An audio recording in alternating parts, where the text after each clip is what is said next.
I have forever been obsessed with dogs, and I've been training them for almost 30 years now.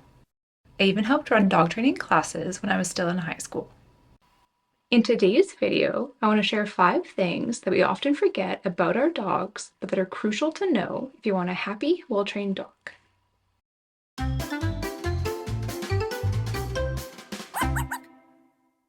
First, puppies are not a blank slate. There's a common misconception that when we get a puppy, they're a blank slate and we have full control over who they become. While it's absolutely true that how you treat and train your dog is going to have a massive impact on how they turn out, you're not the only piece of the puzzle. Factors such as breed, genetics, the life experience that your puppy had before you brought them home, and even the conditions that their mom experienced while pregnant are all going to have a big impact on your puppy's behavior and personality. It's important to remember that some of our dog's traits are literally in their DNA. For example, if you get a corgi puppy, expect that they're going to try to nip your heels and herd you while you walk. A Rottweiler puppy might be more likely to resource guard. A lab might be more likely to steal and retrieve your items.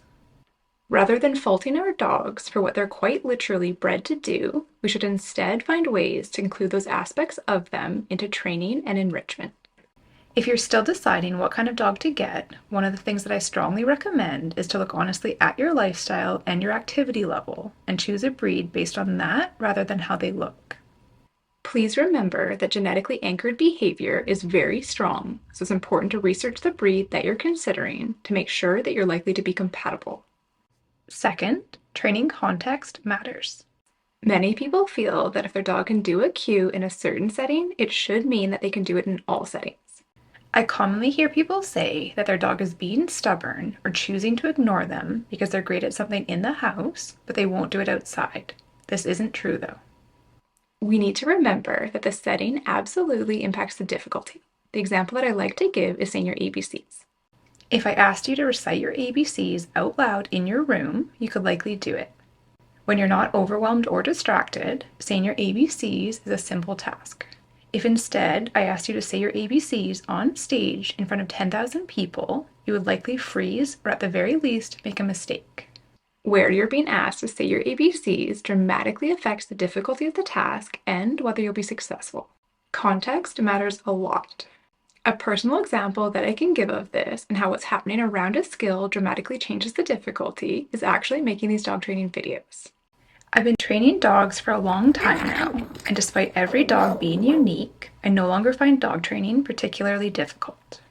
However, when I'm training a dog for a video, the difficulty dramatically goes up. I do all aspects of these videos myself, so all of a sudden I need to focus on the dog training, what's happening around me and the dog, the camera angle, lighting, trying to explain out loud what I'm doing as I do it, and a bunch of other factors. I personally find it way harder to train a dog for a video. Even though I'm accustomed to dog training, I'm not used to videography.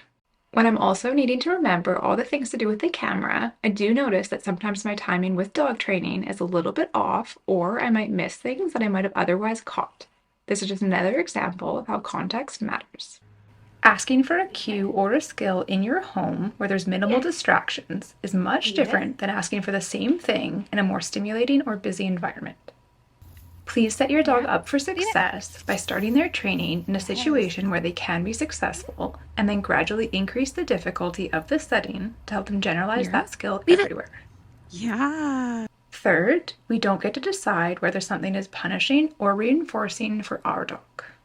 Every dog is going to react differently to different experiences, so it's really important that we pay attention to how our dog feels. In dog training terms, punishment is anything that causes a behavior to happen less frequently, while reinforcement is anything that causes a behavior to happen more frequently. For example, every dog is going to have a different favorite, but treats are a common reinforcer because every dog likes food to varying degrees. Other potential reinforcers tend to be a little bit more murky. For example, my dog loves getting pet. For her, petting is a reinforcer because she's more likely to repeat any behavior that results in her getting pets. I've had many clients' dogs, though, that did not enjoy being touched. Although we might think that when we pet them, we're being affectionate, for that dog, being touched is a punishment. Hearing this might upset some people, but another common mistake that I hear when people are talking about what's punishing versus reinforcing is when people say that their dog likes their shock or prong collar because the dog gets excited when that collar comes out. We need to be careful with this mentality. What we're actually seeing is the dog is excited for what the collar represents, which is typically getting to go outside. Going outside is naturally rewarding for dogs, so your dog is excited to go outside despite the collar, not because of it. That's an important distinction. If your dog actually enjoyed the collar and the collar itself was reinforcing, then they'd be more likely to repeat whatever behavior preceded it. Instead, if your dog pulls on leash and you correct them with one of those collars, they're less likely to repeat the behavior of pulling. Therefore, by actual definition, the collar is punishing because it decreased a behavior. Collars such as this are designed to be punishing. That's what they're made for. I understand that everybody's going to make different choices for their dog, but I think we need to be careful when we interpret what's actually happening and when we state whether our dog is actually enjoying something.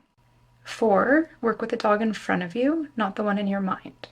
I think we all have specific visions in mind when we get a dog and we picture what our life together is going to be like. Maybe you envision taking your dog hiking or camping, sitting on a patio together, or going to dog parks. All of these are fine to hope for, but I think we need to respect that our dog has their own personality and preferences too. The way that I like to explain this is, can you imagine if you met a new friend and they had a full plan of everything that you would ever do together, how you were going to act in those situations, and what you were allowed to enjoy? They don't want to give you any say or consider who you are at all. That friendship probably isn't going to work out well because you would be miserable trying to fit into the box that somebody else built for you. Likewise, we are also in a relationship with our dog. Dogs also have personal preferences and dislikes just like we do. We need to respect that and determine what things we would both enjoy doing together. For example, you might daydream about taking your dog to the dog park, but you actually have a dog social dog that would enjoy that. Many dogs do not like going to dog parks or being surrounded by that many new dogs, and that's completely fine. There are lots of other fun things that you can still do with them. We need to observe our dog, watch their behavior, pay attention to what they actually enjoy and what they're truly capable of. Try to resist putting your dog into a box that you pre-decided for them when they were a puppy. There's a lot that we can do to train and shape our dogs, but we also have to respect who they naturally are. Work with the dog in front of you, not the one in your mind. And lastly, you are your dog's life. How we treat them matters. How we train them matters. How they feel matters. When we get a dog, we're taking guardianship of a life.